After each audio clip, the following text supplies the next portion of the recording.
சீரியல்களின் full எபிசோடுகளை Sun டிவியில் ஒளிபரப்பான உடனே எக்ஸ்க்ளூசிவாக சன் நெக்ஸ்டில் மட்டும் ஃப்ரீயா பாருங்கள். மித்ரா, கொஞ்சம் என் கூட வா. எங்கம்மா? அப்பா உன் கூட பேசணுமா? வா.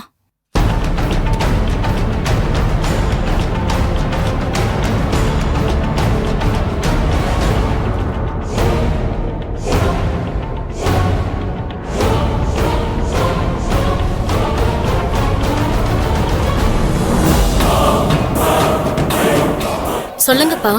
இப்போ உன் அக்கா கவிக்கு கல்யாணம் ஆக போகுது. அவளுக்கு கல்யாணம் முடிஞ்சிட்டா அதுக்கப்புறம் உனக்கு தானே கல்யாணம் பண்ணணும். ஏன் கல்யாணத்துக்கு இப்ப என்னப்பா அவசரம்? அவசரம் ஒண்ணு இல்லம்மா. ஆனா இந்த காலத்துல மாப்பிள்ள பாக்குறது அவ்வளவு சாதாரண விஷயம் கிடையாது. மாப்பிள்ளைய உனக்கு பிடிச்சிருக்கணும். மாப்பிள்ள நம்ம ஃபேமிலிக்கு ஏத்தவரா இருக்கணும். காலம் பூரா உனக்கு எந்த குறையும் இல்லாம நல்லா பாத்துக்கிறவரா இருக்கணும். அதுக்கு அவரோட ஃபேமிலி பேக்ட்ராப் நல்லா இருக்கணும்ல. இவ்வளவு இருக்கிற மாப்பிள்ளைய தேடணும்னா இப்பவே தேட ஆரம்பிச்சாதானே நாம தேடுற மாதிரி நல்ல மாப்பிள்ளைய கிடைப்பாரு. அதனால உனக்கு ஏத்த மாதிரி எந்த மாதிரி மாப்பிள்ளை வேணும்னு இப்பவே சொல்லிட்டேன்னா நாங்க தேட ஆரம்பிச்சிருவோம். எந்த மாதிரி மாப்பிள்ள வேணும்னு கேட்டா நான் என்னன்னுப்பா சொல்றது? நீ யாரையாச்சும் ஒருத்தர் எக்ஸாம்பிளுக்கு சொல்லி இந்த மாதிரி ஒருத்தர் எனக்கு மாப்பிள்ளையா வந்தா எனக்கு ஓகேன்னு சொல்லு. திடீர்னு இப்படி கேட்டீங்கன்னா நான் யாரப்பா சொல்றது? சரி, நானே சொல்றேன். மகேஷ் மாப்பிள்ள மாதிரி ஒரு மாப்பிள்ள இருந்தா அவனுக்கு ஓகேவா? டபுள் ஓகேப்பா. மகேஷ் மாப்பிள்ள மாதிரி ஒரு மாப்பிள்ள ஓகேவா, இல்ல மகேஷ் மாப்பிள்ளையே உனக்கு ஓகேவா? என்னப்பா இப்படி கேக்குறீங்க? இல்லம்மா, மகேஷ் மாப்பிள்ள மாதிரின்னு சொன்னதும் டபுள் ஓகே சொன்னியே. அப்போ மகேஷ் மாப்பிள்ளையே உனக்கு பிடிச்சிருக்குன்னு தானே அர்த்தம். ஆனா அவரு கவி அக்காவை கட்டிக்க போறாருல. கவி அக்கா இப்ப இல்ல, செத்து போயிட்டா. அப்படின்னா நீ மகேஷ் மாப்பிள்ளைய கட்டிக்க தயாரா? அப்பா என்னப்பா இப்படி சொல்றீங்க? மித்ரா கண்ணு, இதுக்கே இப்படி ஷாக்கானா எப்படி? உனக்கு ஒரு விஷயம் தெரியாதுல்ல? கல்யாண மண்டபத்துல உன் அக்கா கவி குடிச்ச கூல்ட்ரிங்க்ஸ்ல விஷத்தை கலந்தது நான் தான்.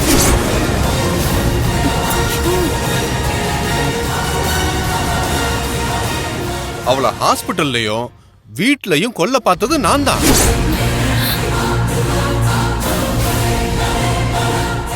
இதெல்லாம் யாருக்காக நான் பண்ண? உனக்காக பண்ண, உங்க அம்மாவுக்காக பண்ண.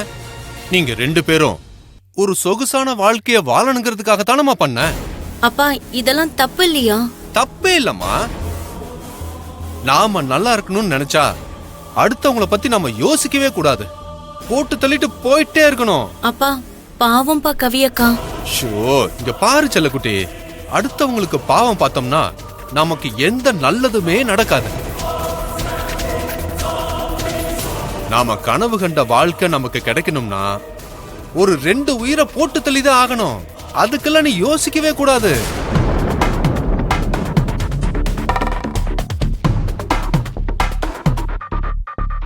அப்பா நீங்க பேசுறதெல்லாம் பார்த்தா எனக்கு ரொம்ப பயமா இருக்குப்பா. என்னம்மா நீ என் பொண்ணா இருந்துகிட்டு இந்த சின்ன விஷயத்துல அப்படி பயப்படலாமா? பயந்தா இந்த உலகத்துல வேலைக்கு ஆகாதுமா. மித்ரா, ரொம்பலாம் யோசிக்காத. அம்மா அப்பா எது பண்ணாலும் உன் நல்லதுக்கு தான் பண்ணுவோன்னு உனக்கு நல்லா தெரியும்ல. யோசிச்சு பாரு, இந்த மாதிரி ஒரு அழகான, நாம சொன்ன பேச்செல்லாம் கேக்குற 500 கோடி சொத்துள்ள மாப்பிள்ள நாம எங்கத்தனாலும் கிடைக்கவே கிடைக்க மாட்டாருமா. அதனால நம்ம கைக்குள்ள சிக்கின மாப்பிளைய விட்டுறவே கூடாது. இன்னும் என்னமா யோசிச்சுட்டு இருக்க? உனக்கு மாப்பிளைய பிடிச்சிருக்கா இல்லையா? சொல்லுமா, உன்னதான் கேக்குறேன். உனக்கு பிடிச்சிருக்கா இல்லையா? எனக்கு மகேஷ் மாமாவை ரொம்ப பிடிக்கும்பா. அவ்வளவுதான், முடிஞ்சிருச்சு. இனி மகேஷ் மாப்பிள்ள உனக்கு தானே பிக்ஸ் பண்ணிக்கோ. இதுக்கப்புறம் நாங்க எங்க வேலையை பாக்குறோம். ஆனா உன் வேலைய நீ பாக்கணும். நான் என்னப்பா பண்ணணும்? உனக்கு மாப்பிள்ளைய பிடிச்சா மட்டும் பத்தாது இல்ல, அவருக்கும் உன்னை பிடிக்கணும்ல. அதுக்கு நீ எப்படியெல்லாம் அவர்கிட்ட நடந்துக்கணுமோ அப்படியெல்லாம் நீ அவர்கிட்ட நடந்துக்கோ. அப்படி நடந்துகிட்டனா நாம இந்த பிளான கரெக்டா ஒர்க் அவுட் பண்ணி மாப்பிள்ளைக்கு உன்னை கல்யாணம் பண்ணி வச்சு நாம அழகா மலேசியா போயிடலாம்.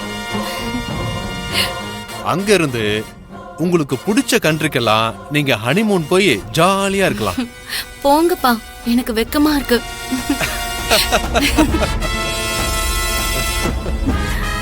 என்னங்க இது? நான் கூட மித்ரா இதுக்கெல்லாம் ஒத்துக்கவே மாட்டான்னு நினைச்சேன். ஏய், அவ ஒத்துப்பான்னு எனக்கு நல்லா தெரியும்டி. ஏன்னா ஒண்ணு வயசு, இன்னொன்னு கவி பண்ண தப்பு. மாப்பிள்ள பக்கத்துல மித்ரா போகும்போதெல்லாம் கவி ரொம்ப ஹார்ஷா நடந்துக்கிட்டால, அதனால அவன் மனசு ஹர்ட் ஆயிருக்கும்ல. வெளியே காட்டிக்கலனாலும் சமயம் கிடைச்சா அக்காவை எப்படிரா பழி வாங்கலான்னு அவளுக்கும் உள்ளுக்குள்ள இருந்திருக்கும்ல. இப்ப அதுக்கு ஒரு சான்ஸ் கிடைச்சதும் அவ அதை யூஸ் பண்ணிக்கத்தானே நினைப்பா. சரி, எப்படியோ நம்ம பொண்ணுக்கு ஒரு 500 கோடி மாப்பிள்ள கிடைக்க போறாரு. அது வரைக்கும் சந்தோஷம்.